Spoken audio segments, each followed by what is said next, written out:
ऐक गं, काय झालं तेजस्वी? अगं परी, माझ्या पोटात दुखत आहे. काल काय खाल्लं होतं? पिझ्झा. पिझ्झा ना, हेच तुझ्या पोटदुखीचं कारण आहे. तेजस्वी, आपण मुलं म्हणजे उद्याचं भारत आणि उद्याचं भविष्य. चला तर बघू आपण काय खाल्लं पाहिजे आणि काय नाही खाल्लं पाहिजे. ऐकूयात पोषणारी या गीतात.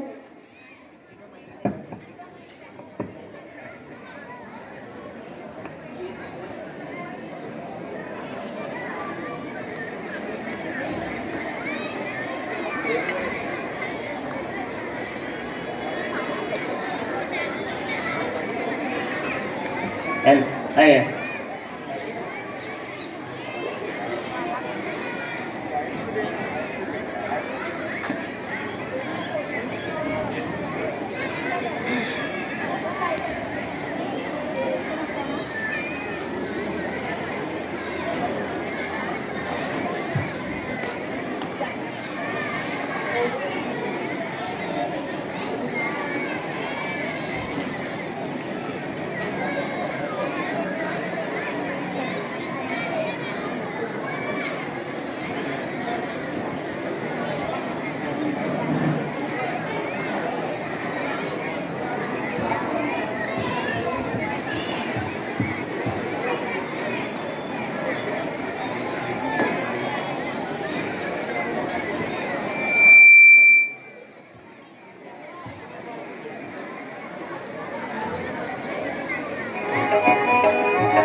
चिप्स आणि कुरकुरे नाही नाही नाही बोला टॉफी आणि चॉकलेट खा बोला चिप्स आणि कुरकुरे नाही नाही नाही बोला टॉफी आणि चॉकलेट खा बोला आईस्क्रीम आणि कोल्ड्रिंकला नाही नाही नाही बोला जंक फूडच्या खाण्याला बोला आईस्क्रीम आणि कोल्ड्रिंकला नाही नाही नाही बोला जंक फूडच्या